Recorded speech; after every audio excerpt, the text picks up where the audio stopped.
So halo guys, balik lagi sama kuliah sore bareng L di sini. Oke, kalau kemarin kita udah bahas Infinix Zero Ultra yang harganya itu 6,5 juta. Kali ini kita bahas Infinix Zero 20. Ini adalah seri Zero mereka, seri Zero-nya Infinix, tapi yang versi lebih murahnya lagi. Buat harga sendiri ini ada di 3 jutaan, lebih tepatnya aku kurang tahu berapa, nanti bakal aku tulis di deskripsi aja. Dan sekarang langsung aja kita mau unboxing barangnya. Mungkin nanti kita bakal ngetes sedikit ya performa sama kameranya kayak gimana.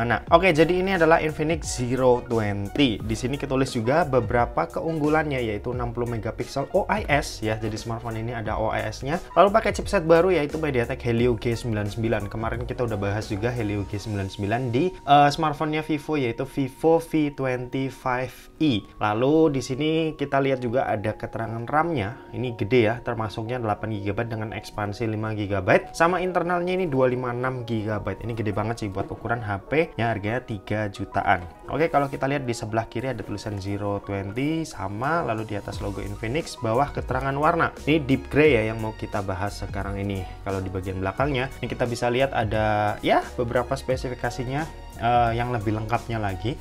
Tapi langsung kita skip aja, kita mau langsung unboxing.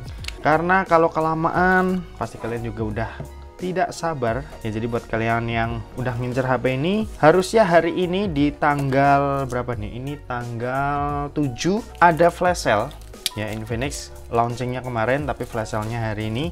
Dan mungkin buat kalian yang ingin meyakinkan diri lagi bisa nonton video ini dulu. Oke, kita lihat warna deep gray-nya kayaknya bagus ya. Kemarin aku lihat di channelnya siapa gitu, warna deep gray-nya ini mantap banget. Ada juga yang warna oranye, cuma aku kurang tahu namanya itu apa. Nah, di sini ada SIM tray ejector. Lalu di bawahnya lagi ini ada buku pengguna, buku paduan sama kartu garansi. Lalu di bawahnya kita dapat soft case. Oke, bentuknya seperti ini. Kalau kita lihat dari soft case-nya di bagian samping-samping ini mengotak ya. Lalu ada kepala charger yang outputnya ini 45 watt. Sini ketulis banget gede 45 watt. Dan terakhir ini ada kabel charging USB-A to USB Type-C seperti ini. Oke, udah nggak ada apa-apa lagi. Dan sekarang langsung aja kita mau beresin dan kita mau fokus sama HP-nya. Oke, ini dia HP-nya. Di bagian depan ini juga ketulis beberapa spesifikasinya yang kurang lebih mirip sama ada di boxnya. Dan langsung aja, wih, deep gray-nya ini seperti warna hitam ya. Ya agak keabu-abuan sih. Cuma kita lihat, cakep ya. Ini kok mengingatkan sama HP Oppo, HP Vivo.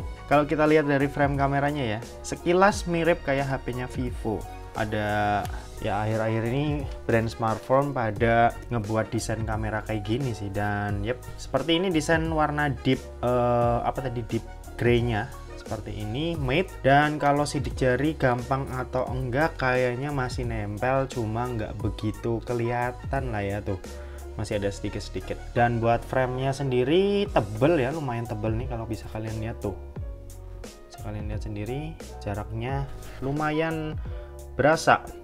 Oke, sini ada 3 buah kamera dan di sini ada LED flash. Di sebelah kanan kita lihat, oke, ada tombol volume sama tombol power. Tombol powernya menyatu sama fingerprint scanner. Lalu di bagian atas ini kita lihat ada, oke, ini lubang mic sama yang ini ada speaker kayaknya. Oke, jadi sekarang kalau kemarin yang Zero Ultra speakernya di atas, ini juga di atas. Terus kalau kita lihat sebelah kiri ada SIM slot yang langsung aja mau kita buka. Kalau kemarin dual SIM tanpa slot micro SD, kalau yang ini oke, ini hybrid. Oh enggak, ini triple slot ternyata. Jadi di bagian sini ada 2 buah slot buat nano SIM sama yang di sini ada buat micro SD. Oke, jadi cuma yang di varian Ultra aja ya Infinix ngasih dual SIM tanpa micro SD. Kalau di bagian bawahnya ini kita lihat, oke, masih dapat jack 3,5, lalu ada lubang mikrofon, ada lubang USB-C sama ada grill speaker lagi. Oke, gitu. Dan sekarang kita mau nyalain HP-nya. Terus habis itu kita mau setting-setting, install beberapa aplikasi, nanti ngetes game juga, dan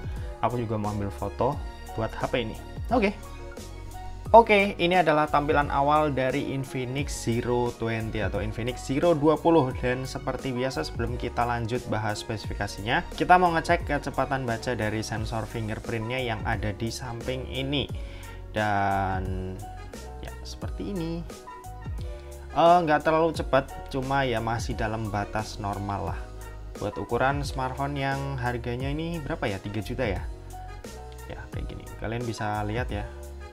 Kurang lebih seperti itu, dan sekarang langsung aja kita mau bahas spesifikasinya. Kalian bisa simak aja tabel yang ada di sebelah kanan seperti biasa. Jadi yang pertama buat performanya dulu. Kita mau bahas si Infinix Zero 20 ini itu dibekali dengan chipset.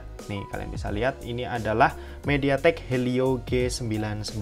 Ini adalah chipset baru yang kemarin juga udah pernah kita bahas di Vivo V25i. Dan buat storage-nya sendiri ini tersedia dalam dua pilihan ya. Ada yang 8/256 kayak yang kita bahas sekarang ini, dan ada yang lebih murah yaitu 8/128 GB. Terus lanjut, kalau buat sistem operasi smartphone ini tuh pakainya Android 12 dengan XOS-nya yang versi ini kalau kita lihat, yap, udah versi 12 punya. Jadi udah XOS versi yang terbaru, mirip kayak yang Infinix Zero Ultra kemarin yang udah kita bahas kemarin, sama Infinix Note 12i, Note 12i ya. Jadi ya Note 12i itu yang pertama pakai, terus disusul sama Zero Ultra sama Zero 20 ini. Jadi ya ini tampilannya udah yang paling baru dari Infinix, dan emang tampilannya sedikit berbeda ya, dalam arti nggak banyak yang dirubah, tapi ada beberapa detail-detail kecil yang dirubah sama Infinix ya. Kalian bisa lihat aja seperti ini contohnya. Yang paling beda ini ada di bagian control centernya sih, seperti ini. Sisanya ya masih mirip-mirip lah. Terus kalau buat baterainya sendiri ini kapasitasnya 4500 mAh ya, dengan kecepatan ngecas yang ada di 45 watt. Si Infinix ini ngeklaim 45 wattnya ini, kalau kita lihat nih di bagian mana ya tadi. Nah ini dia, 45 watt ini bisa ngisi 75% dalam waktu 30 menit aja, dan ini ada sertifikasi TUV Rainline-nya juga. Jadi Infinix udah kayak ngasih kita jaminan lah kalau ini udah disertifikasi sama TUV Rainline, jadinya ini harusnya aman buat kecepatan ngecasnya. Terus lanjut, kalau buat layarnya sendiri yang kalian lihat sekarang ini, layarnya ini pakai panel AMOLED ya, resolusinya Full HD Plus, dan luas layar ada di 6,7 inci. Kalau buat refresh rate-nya sendiri ini udah 90 Hz, dan ini bisa kita ganti ke 60 kalau misal kalian pengen lebih hemat lagi. Tapi ya saranku aktifin aja. Menurutku 90 Hz sama 60 nggak begitu kerasa bedanya sih, cuma nggak tahu ya kalau kalian yang pakai kayak gimana. Tapi kalau aku pakai layar smartphone 60 Hz sama 90 Hz tuh kayak susah ngebedain gitu. Minimal harus 120 Hz lah baru kerasa kalau mataku ngelihatnya kayak gitu. Oke, terus kalau buat layarnya kayak gitu, dan sekarang buat kameranya nih. Kameranya ini yang menarik ya, kita bahas yang kamera belakangnya dulu. Di bagian belakang ini ada 3 buah kamera ya kalau kalian lihat. Pertama ada kamera utama yang resolusinya 108 megapiksel, terus ada kamera ultra wide. Ultra wide-nya ini resolusinya 13 megapiksel dan ada autofocusnya. Ya ini menarik. Nanti kita bakal bahas juga di video review. Sama terakhir ada lensa. Ini resolusinya 2 megapiksel, cuma Infinix nggak ngasih tahu ini lensa apa, tapi aku bisa ngasumsiin ini adalah lensa depth sensor ya. Jadi emang nggak terlalu penting, makanya Infinix ya nggak nyebutin gitu aja, tapi cuma ngasih tahu kalau ini resolusinya 2 megapiksel. Kalau di bagian depan ini yang menurutku agak menarik, dan Infinix tuh kayak ngasih sesuatu yang lebih lah di smartphone ini. Jadi buat kamera depannya ini tuh punya resolusi 60 megapiksel. Dan yang menarik, smartphone ini kamera depannya ini ada OIS ya. Ya, ada OIS ditambah ada autofocusnya juga. Jadi emang Infinix itu kayak ngasih sesuatu yang beda ya dari kebanyakan smartphone lainnya. Jadi kamera depan ini dikasih OIS, padahal kamera belakangnya enggak. Karena fungsinya ya OIS itu nggak cuma buat video ya, tapi ini buat ngambil foto saat di kondisi low light. Ya, ditambah ada autofocusnya juga. Harusnya di kondisi minim cahaya atau malam hari kamera depannya ini bagus ya. Cuma nanti bakal kita lihat lagi. Nanti di video review juga bakal kita bahas kayak gimana. Terus yang menarik juga di sini, kalau kalian misal tahu di bagian kamera depannya ini Infinix juga ngasih flash ya. Jadi kalau kita lihat, langsung aja kita ke kamera depan, dan ini dia flash. Nah itu dia, bisa kalian lihat ada di pojok sebelah sini Infinix tuh ngasih flash. Ini dual LED flash, dimana 2 flash yang dijadiin satu di pojok sebelah kiri. Ya cukup apa ya istilahnya, Infinix cukup fokus di bagian kamera depan ini karena mungkin ya pasar mereka Infinix tuh pengen dapetin pasar orang-orang yang suka pakai kamera depan, entah buat bikin konten atau sekedar selfie aja kayak cewek-cewek. Ya gitu sih kalau buat kameranya. Kalau buat fitur-fiturnya smartphone ini, kalau kita lihat ini, oke, smartphone ini ada NFC, ini aku baru ngecek. Dan selain ada NFC, smartphone ini juga didukung dual stereo speaker ya. Tadi aku udah ngasih tahu juga speaker atasnya ini ada di bagian frame-nya, bukan di earpiece-nya. Terus smartphone ini ada gyroscope-nya dan ada fingerprint yang ada di sebelah samping ya. Gitu. Buat sisanya kalian bisa lihat aja tabel yang ada di sebelah kanan, karena di situ aku bakal nyantumin spesifikasi yang lebih detail lagi. Oke, gitu. Sekarang aku mau nunjukin hasil foto dari Infinix Zero 20 ini, dan berikut adalah hasil foto sama ya video singkat dari smartphone ini. Let's go.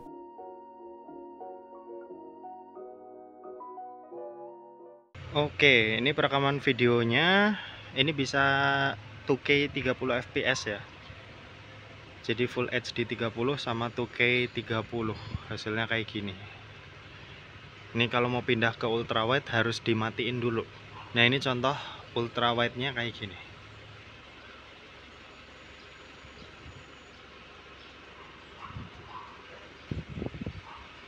Oke, ini perekaman kamera depannya. Dan di sini ada mode ultra stabil, cuma belum diaktifin. Itu nanti aja di video review. Ini kayak cuma nyoba-nyoba singkat aja buat gambaran kalian kayak gimana. Oke, gitu. Kita balik ke studio. Yuk. Oke, tadi kalian udah lihat buat hasil foto-fotonya. Sekarang lanjut, kita mau ngetes performa main gamenya. Performa gamingnya pakai game yang udah aku siapin, yaitu PUBG Mobile. Langsung aja kita mulai. Let's go. Oke, kita udah masuk ke dalam game, dan buat settingannya ini oke, bawaan ada di HD High. Terus kalau kita ganti ke smooth, smoothnya bisa sampai ultra ya. Balance-nya juga bisa sampai ultra. HDR harusnya nggak bisa. Ya, bener banget nggak bisa. Jadi kita bakal pakai smooth atau balance ultra aja deh. Oke, langsung kita masuk ke gamenya. Oke, kita udah masuk ke dalam gamenya, dan buat gyroscope ya ini lancar. Seperti yang aku bilang tadi, smartphone ini support gyroscope hardware, jadi buat dipakai main game FPS PUBG Mobile kayak gini, ini udah enak banget. Sekarang lanjut, kita mau maju buat ngetes smooth, tadi ini balance ultra ya. Balance ultranya kayak gimana, enak sih. Kalau kalian lihat juga gerakannya ini benar-benar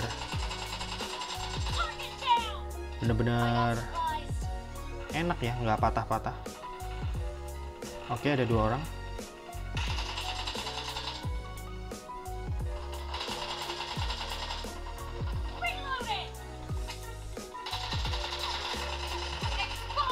Oke, kita dapat 2 kill. Kita cari 1 kill lagi.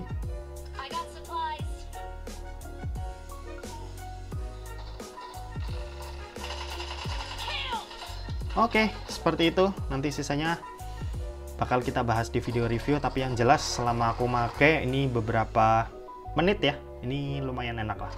Oke, nanti kita bahas di video review buat sisanya, buat yang lain-lainnya. Dan segitu aja buat video kali ini. Terima kasih buat yang udah nonton video ini. Jangan lupa buat like, komen, dan share juga ke teman-teman kalian, supaya teman-teman kalian mendapatkan informasi yang bermanfaat dari kuliah sore. Oke, terima kasih buat yang udah nonton video ini sampai habis, dan sampai jumpa di kuliah selanjutnya. Bye-bye.